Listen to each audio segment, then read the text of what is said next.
Buenas noches, hoy día 5 de abril del 2023. Nos toca el capítulo 9 de la carta a los romanos. Esta vez vamos a usar la nueva traducción viviente. Comenzamos. Pablo está declarando esto. Con Cristo de testigo, o sea, está una forma de decir, sin ninguna duda, es mi corazón claro, porque él, si yo digo la mentira, me va a caer en una forma coloquial, ¿no? Con Cristo de testigo, hablo con toda veracidad. Este va a expresar un sentimiento en este momento. Mi conciencia, lo que yo estoy pensando y lo que siento, y el Espíritu Santo lo confirma. Ok, dice, tengo el corazón lleno de amarga tristeza, o sea, estoy muy triste, e infinito dolor. ¿Por qué? 3. Por mi pueblo, mis hermanos judíos. Vamos a leer la declaración ahorita completa y después la explicamos. Yo estaría dispuesto a vivir bajo maldición para siempre, separado de Cristo, si eso pudiera salvarlos. Ok, Pablo realmente quiere estar lejos de Cristo para nada. Lo que está diciendo es, lo que más anhelo es que el pueblo judío se pueda salvar. Mi familia, mi gente con la que yo he crecido, con la que he estudiado la palabra, con la que he desarrollado mi vida, que me acercó a Dios y luego, bueno, Jesús se manifestó. Lo que está diciendo que tiene un gran amor por ellos y haría lo que Dios le pida. Es una forma de expresarlo mal acá, pero es lo que Dios me pida hacer, yo estoy dispuesto a hacerlo. Cualquier cosa, con tal de poder ayudar a toda mi gente. Ese es el corazón de Pablo, ¿no? Pues está declarando bien fuerte, hasta maldición, separado de Cristo, si esto pudiera salvarlos. Pudiera, pero, o sea, yo estoy dispuesto, pero sé que no puedo. Yo nada de lo que haga puede salvar a otro. Ok, vamos ahora. Ellos, el pueblo judío, son el pueblo de Israel, elegidos para ser los hijos adoptivos de Dios. Dios escogió a Abraham, y después vamos a explicar más detalles, esa decisión de Dios. ¿Sí? Ok. Dios, él, les reveló su gloria, hizo pacto con ellos. O sea, Dios les ofreció, dijo, tú haces esto y yo te doy esto, son pactos. Y les entregó su ley. Les dio el privilegio de adorarlo y de recibir sus promesas maravillosas. Se está diciendo, Dios les ha dado cosas muy especiales al pueblo judío. Abraham, Isaac y Jacob son los antepasados de los israelitas. Y Cristo mismo era israelita en cuanto a su naturaleza humana. Y Él es Dios, el que reina sobre todas las cosas y es digno de eterna alabanza. Amén. Ok, acá hay una declaración de Pablo bien fuerte. Está diciendo, Jesús tiene una naturaleza humana, pero es Dios en naturaleza humana. O sea, Dios que ha entrado en un cuerpo humano. O sea, le da condición de Dios y lo declara radicalmente, que nosotros lo creemos, pero mucha gente dice, no, en la Biblia no dice que Él es Dios. No, lo dice Pablo, lo dice Pedro, lo dice Jesús mismo varias veces. O sea, esto es muy claro lo que dice, no es tal vez, puede ser, no, muy marcado. ¿Ok? Y es digno de alabanza, amén. Ok. Ahora bien, ¿qué ha pasado? ¿Acaso Dios no cumplió su promesa a Israel? Dios le prometió. Lo que le prometió que no dependía de su comportamiento se cumplió 100%. Dijo, de tu descendencia vendrá el Mesías. Efectivamente, por el lado de Isaac, ¿no? Vino la descendencia hasta Jesús, ¿no? ¿Acaso Dios no cumplió su promesa a Israel? Y dice, acá está mal traducido, no, porque no todos los que nacen en la nación de Israel son en verdad miembros del pueblo de Dios.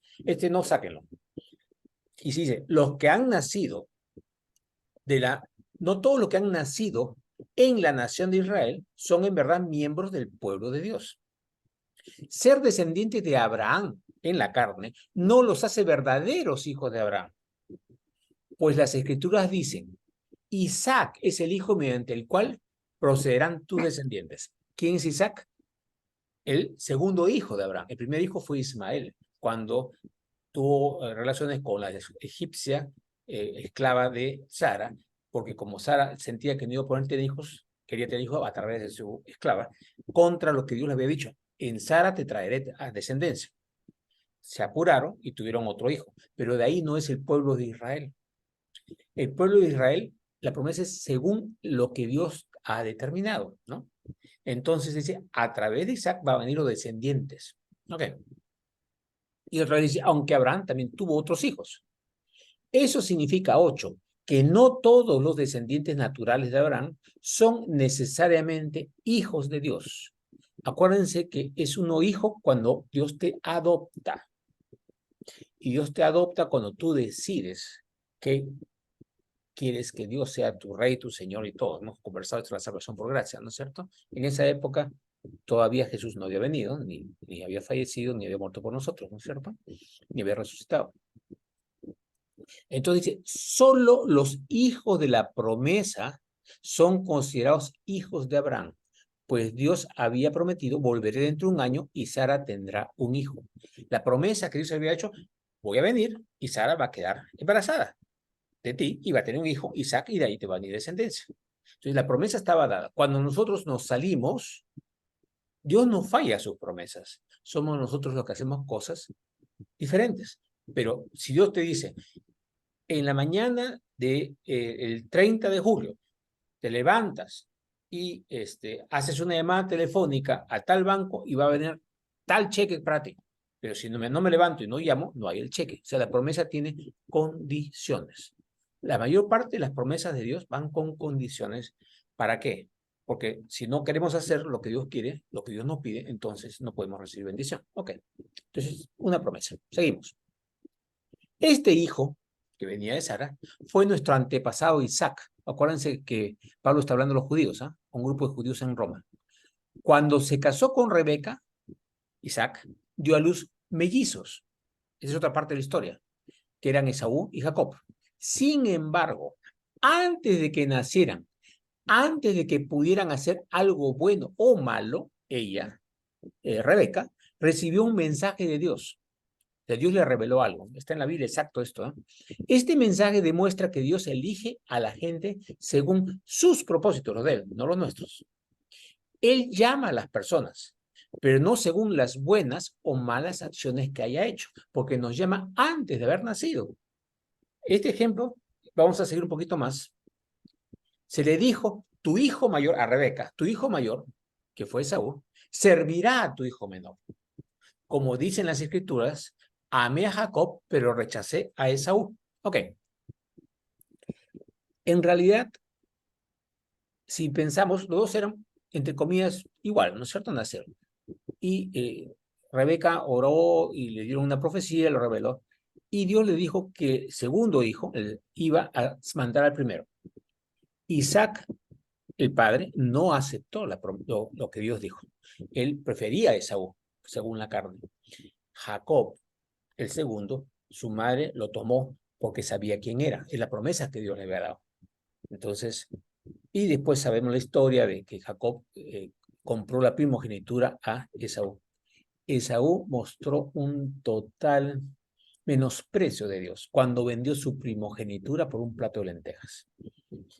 No me importa la primogenitura, eso de Dios, ¿no? Entonces, Dios sabía de antemano cuál iba a ser su reacción. Por eso es que lo escoge de antemano a cada uno de nosotros. Cada uno de nosotros estamos acá no por nuestros méritos, sino Dios conoce nuestro corazón y por un motivo especial que Él sabe y cómo es, nos ha escogido ante la fundación del mundo y nos ha traído al reino de Dios y pertenecemos a su familia y somos hijos adoptivos.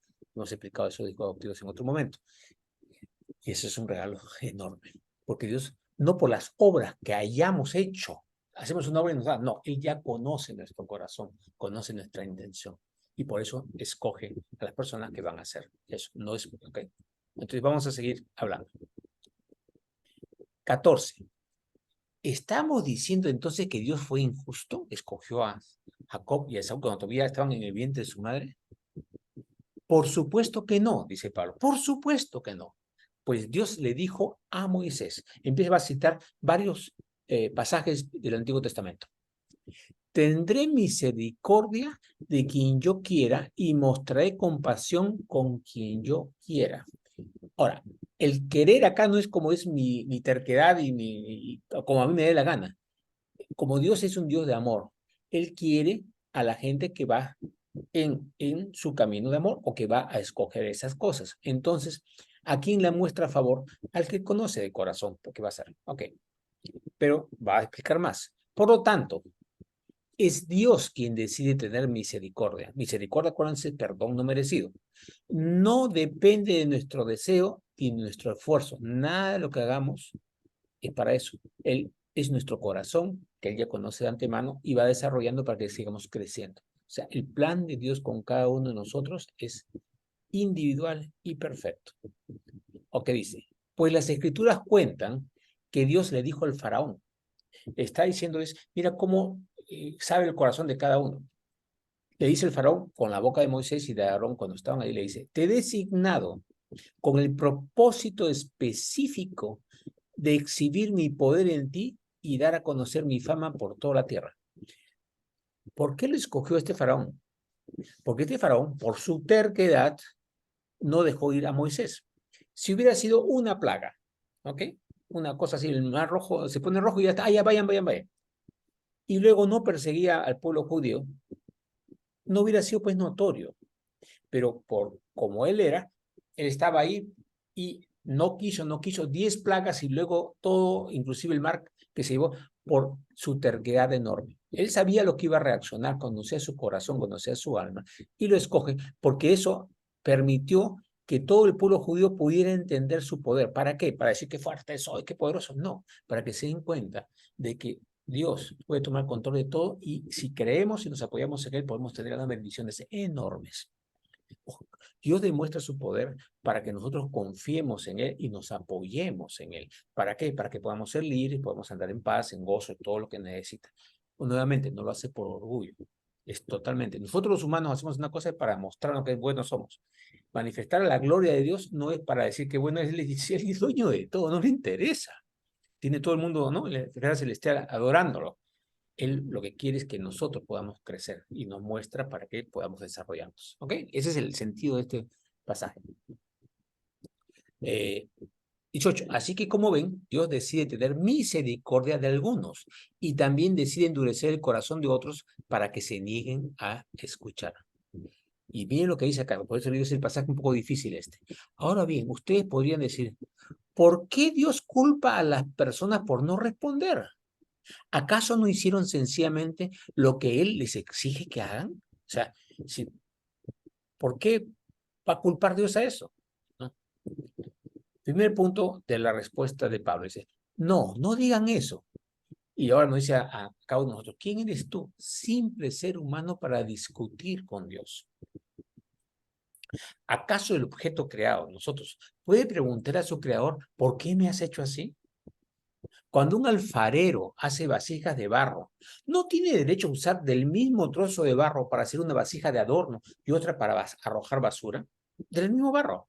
De la misma manera, aunque Dios tiene el derecho de mostrar su enojo y su poder, tiene derecho, porque Él es el creador, Él es muy paciente con aquellos que son objeto de su enojo, los que están destinados para la destrucción. O sea, hay gente que sus decisiones son malas, pero Dios intenta hacerles saber y hacer cosas porque tiene paciencia. ¿Y qué cosa dice?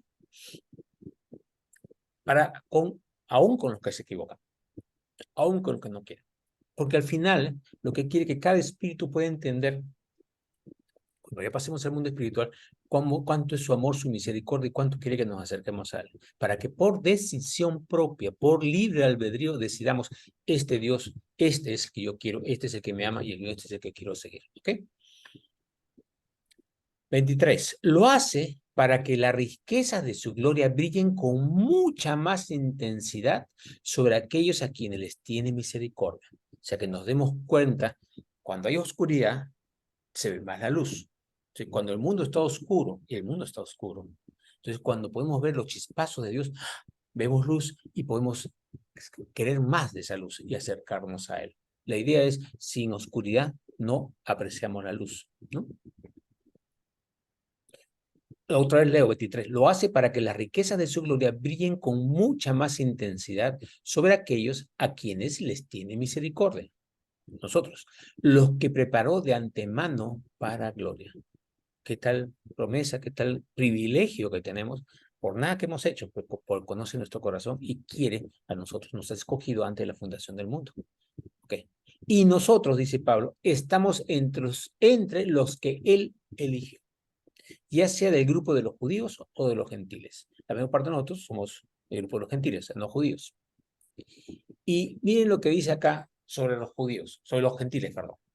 Con respecto a los gentiles, Dios dice en la profecía de Oseas, para darles claro, Oseas era un sacerdote que podía casarse solamente con una mujer de línea sacerdotal, que es virgen, que tiene tal comportamiento, y Dios le hizo casarse con una prostituta.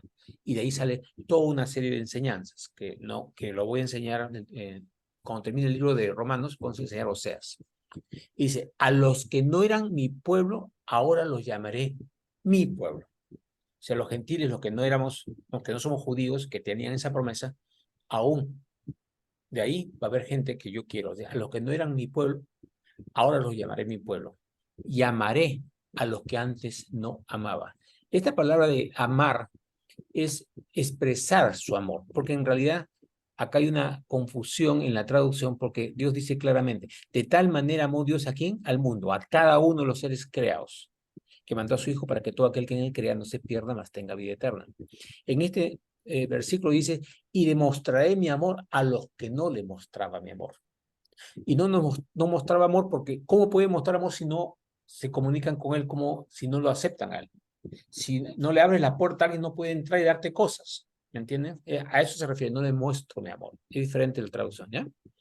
Y también dice, en el lugar donde se les dijo, ustedes no son mi pueblo, allí serán llamados hijos del Dios viviente. Entonces, ¿quién somos nosotros? Hijos del Dios viviente, ¿no? Con respecto a Israel, el profeta Isaías clamó, aunque los hijos de Israel, o sea, el pueblo judío en general, son tan numerosos como la arena a la orilla del mar, solo un remanente se salvará. O sea, ya en el Antiguo Testamento, cuando estaba Isaías, antes que los llevaran cautivos a Babilonia, que habían llevado a Siria al pueblo, a las tribus, a 10 tribus del norte, y después llevaron a las del sur, a Judea y a Benjamín, a Babilonia. Antes de que pasara todo eso, Isaías estaba anunciando, solo un remanente se salvará. O sea, ni siquiera los que eran en la carne por Abraham, Isaac y toda esa línea genealógica, no era por la parte física, era por otra cosa que lo voy a explicar ahorita. Solo un remanente se salvará. O sea, no por cumplir. Acá dice, pues el Señor ejecutará su sentencia sobre la tierra. Cuando suena sentencia como castigo, no. Sentencias declaras. Si recibes a mi hijo y lo tomas como tu Señor, la sentencia es que pasas al reino de los cielos. Sentencia no es castigo, sentencia es declaración de juicio. Lo haces esto y estaba declarado. Todo aquel que crea en Jesús y lo reciba, ¿no? Será salvo y entrará al reino de los cielos y será hijo de Dios. Esa es una sentencia. Sentencias no simplemente son castigos, son declaraciones de juicio, ¿sí? Juicio, el juicio también es para cuando uno reclama un pago, también hay un juicio, ¿no? Pues el Señor ejecutará su sentencia sobre la tierra sin demora y de manera terminante, o sea, clarísima. Va a ser como Él ha prometido, lo que ha prometido se va a cumplir exactamente. Y lo mismo dijo Isaías en otro lugar. Si el Señor de los ejércitos celestiales, Dios, no hubiera perdonado la vida a unos cuantos de nuestros hijos, habríamos sido exterminados como Sodoma y destruidos como Gomorra. El pueblo judío se había alejado tantas veces de Dios, de tal manera tan radical de no seguir el camino, que hasta se portaban peor que los pueblos donde estaban viviendo. Pero Dios les había prometido que los iba, a través de ellos iba a llevar al Mesías. Entonces tuvo que perdonarles a algunos para que pudieran subsistir como nación para poder traer a Cristo, porque les había prometido. Dios promete, Dios cumple. Pero si no, hubieran sido destruidos, dice, como Sodoma y Gomorra. Eso lo dijo el profeta Isaías, ¿no? Ahora, ¿qué significa todo esto? Dice Pablo. Aunque los gentiles, cualquiera de nosotros, no trataban de seguir la norma de Dios, no conocían la palabra, no conocían, o mucha gente ahora que no conoce la palabra, entonces son gentiles, fueron hechos justos a los ojos de Dios. O sea, no eran judíos en la carne, ni de formación en la carne religiosa, pero fueron hechos justos. ¿Se acuerdan? Somos hechos justos por medio del sacrificio de Jesús y aceptar nosotros ese sacrificio para perdonar nuestros pecados. fueron hechos justos a los ojos de Dios y eso sucedió por medio de la fe, creer en Jesús. Pero los hijos de Israel que se esforzaron tanto en cumplir la ley para llegar a ser justos ante Dios, nunca lo lograron. Interesantísimo. No es por tus esfuerzos por cumplir una ley, sino es por aceptar el pago de salvación de Dios por nosotros, ¿no? Ahora que dice 32. ¿Por qué no? Porque trataban de hacerse justos ante Dios por cumplir la ley en lugar de confiar en Él. Este es el punto clave en nuestra vida. No es qué bien nos portamos, sino cuánto confiamos en Él. Y cuando confiamos en Él, le hacemos caso. O sea, al confiar nos portamos bien, porque estamos confiando en que lo que Él nos pide es lo correcto, entonces lo hacemos en confianza. Pero si intentamos portarnos bien sin confiar en Él, vamos a tropezar, subir y caer en una forma increíble. ¿Ok? Entonces, porque trataban de hacerse justos ante Dios por cumplir la ley en lugar de confiar en Él. Tropezaron con la gran piedra en su camino. ¿Quién era esa piedra? Jesús. Dios se los advirtió en las Escrituras cuando dijo, pongo en Jerusalén, voy a poner en Jerusalén, una piedra que hace tropezar a muchos, una roca que los hace caer, pero todo el que confíe en Él jamás será avergonzado. Jesús dijo, yo soy la roca. Si tú construyes sobre mí, vendrán vientos, tempestades, maremoto, lo que sea, y la casa va a permanecer. Pero si tú construyes fuera, la casa será derruida. Entonces, ¿qué estaba diciendo acá? En el Antiguo Testamento estaban anunciando que iba a haber una roca sobre la que teníamos que construir. ¿Y qué cosa es la roca? Jesús. ¿Qué significa? Que Él muere por nosotros, paga por nuestros pecados, nosotros aceptamos ese pago, lo reconocemos como Señor y al reconocerlo y confiamos en Él, estamos apoyados en la roca y tenemos toda la otra bendición. ¿Ok? Eso es lo que quiere decir en este capítulo. ¿Ok? Gracias a todos. Hasta la próxima semana. Ok. Vamos a cerrar esto un segundito. ¿Dónde está? ¿Dónde está? Ya, ok, listo. Le dije que era un poco fuertecito, ¿no es cierto? Sí. A ver, como estás con el micrófono abierto, Cecilia, Tachi, entonces tú comienzas y la segunda que está con micrófono abierto es Diana y el tercero es Carlos. O sea, ok, vamos. Ya, hay algo que it blows my mind. Entonces, tú mencionaste que Dios nos trajo sobre un propósito, con un propósito, y que Dios es amor. Si nos trajo con un propósito, Dios es amor, ¿por qué a veces nos comportamos en desamor? ¿Es porque no estamos confiando en Él? ¿Que es lo que dijiste al final? Ese es el truco. Ese es el truco. Mira, Isaías, otro versículo, ¿eh? Que no, ok. Tú le dices, ¿no? Isaías dice a Dios, tú vas a guardar en completa paz aquel cuyo pensamiento en ti persevera, porque en ti ha confiado. ¿Ok? Entonces, es cuando confiamos en Él, es que tenemos todas las bendiciones. Y el problema está que o no confiamos en Él porque no creemos, o sencillamente no queremos confiar en nadie más que nosotros. Y ese Pero es, ¿qué sería confianza, Tito, en ese caso? O sea, ok, mira, por ejemplo, yo porque voy a tu casa, confiar quiere decir que no vas a actuar en desamor. ok, mira, por ejemplo, O, yo confío en ustedes dos, yo sé que en su casa no va a haber comida basura, ¿ya? Me refiero que podría. Entonces yo abro el refrigerador y voy a comer tranquilo. ¿Por qué? Porque confío en ustedes, los conozco. Para poder confiar en alguien tienes que conocerlo. Si no lo conoces, ¿cómo vas a confiar? ¿No es cierto? A ver, yo estuve con ustedes una semana, creo, ¿no? O 10 días, no me acuerdo cuánto tiempo estuve. No me robé nada, creo, ¿no? Espero que sigan confiando en mí. Ya, el asunto es que la confianza se gana. Entonces, cuando uno conoce, tiene, establece una relación, viene esa confianza y recién en esa confianza uno puede obedecer. El problema es que la mayor parte de nosotros no confiamos en Dios en cada aspecto de nuestra vida. Pero como el plan de Dios es ese, tienen que darse cuenta de que, primero, son una joya valiosa para mí. Tanto es así que he muerto por ustedes. Me importan muchísimo.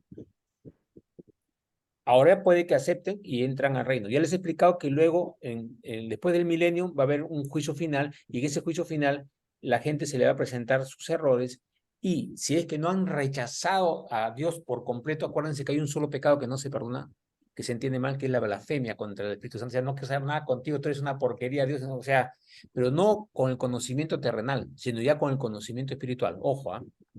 Porque una cosa es aquí que nos cuentan que será verdad, no será verdad, pero en el juicio final, viendo a Dios en persona y toda la cosa, por favor, ¿me entienden la cosa? Es bien diferente. O sea, no es así. Entonces, todo eso, gente, va a decidir si quiere o no quiere. Entonces, el punto es ese de decisiones. Nosotros estamos unos privilegiados enormes, porque a pesar de nuestros errores, nuestras debilidades y todas las cosas que metemos la pata, pucha, somos sus hijos. Yo, sinceramente, todos los días estoy, papá, pucha, gracias. No tengo cómo agradecerte. Así que sencillamente acá estoy para que me uses. Tú verás qué haces, porque no sé, yo no me hubiera escogido a mí. Así, la verdad. Yo no me hubiera escogido. Entonces, el punto cuando uno reacciona así es como Dios te va a usar más, pues. ¿Ya? Porque eso es humildad, por ejemplo, ¿no? Por si acaso. Humildad es cuando no se siente la última chupada del mango. Y somos la última chupada del mango. Ojo, eso es lo curioso. Somos la última chupada del mango, pero no tenemos que portarnos como la última chupada del mango. ¿Me dejo entender? Porque si somos joyas valiosas para Dios, somos la última chupada del mango.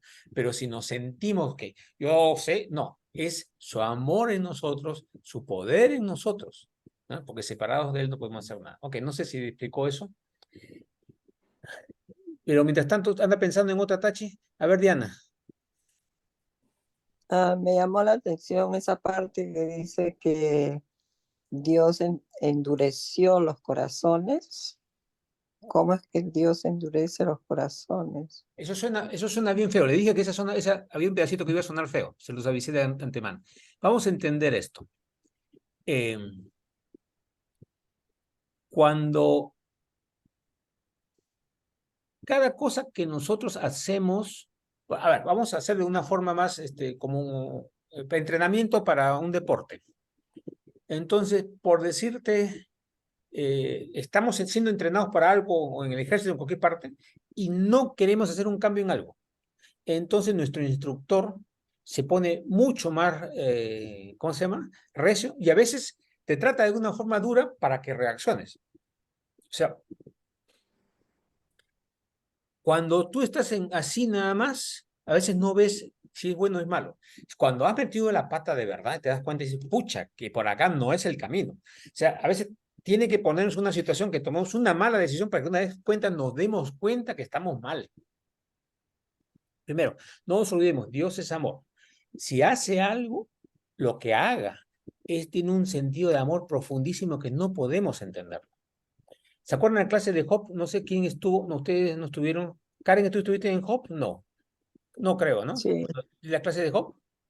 sí, yo sé. No se me cree. Yo sí, sí, papi, ¿Tú estuve. estuviste tú? Claudio también estuvo. Diana, creo que también estuviste tú. Sí, Cuando le explicaba que en los últimos, no los últimos capítulos, el último es Job, arrepentimiento. Los tres previos, o sea, entre los cuatro últimos, los tres casi últimos, Dios, ¿cómo le responde a Job? Le explica cómo, por qué le hizo eso. No, le dijo, yo estoy en control del universo. Cuando hice esto, hice la cosa, hice el mar, hice los ríos en el mar, puse las estrellas, y todo.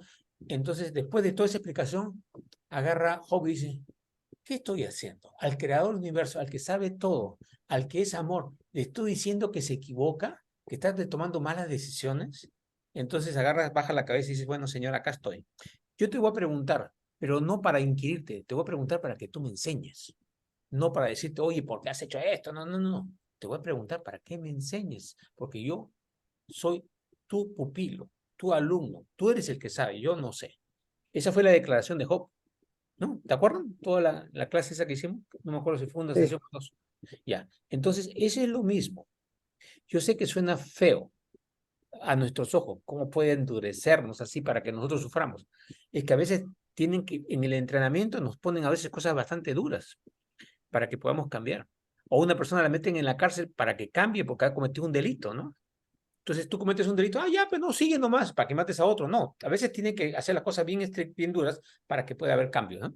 Y recordemos una cosa que igualito, en el mundo espiritual, cada persona va a poder ver sus obras y sus cosas. Fíjense, por ejemplo, esta historia tan hermosa sobre el que murió Lázaro, no el amigo de Jesús, sino otro Lázaro que era un mendigo, que era muy pobre y que había un hombre rico, ¿no?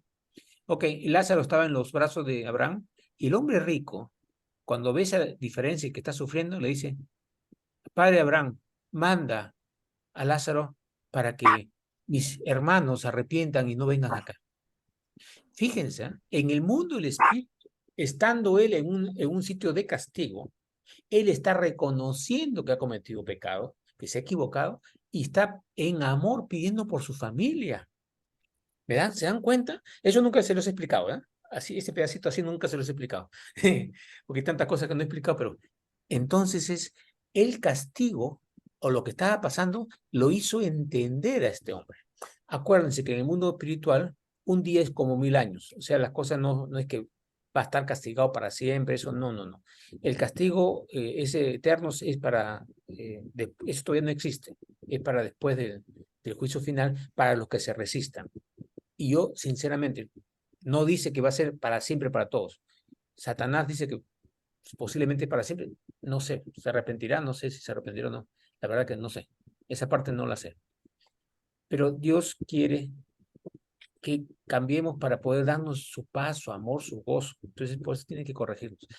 Carlitos, por favor, preguntas. Tito, una cosita antes. ¿Estás grabando todavía? No, ya o? no. Oh, Una Porque vez que se acabe la mi, clase yo corto, porque esto es sale privado. mi sale mi recording. ¡Hey! oh, sí. Acá también veo que está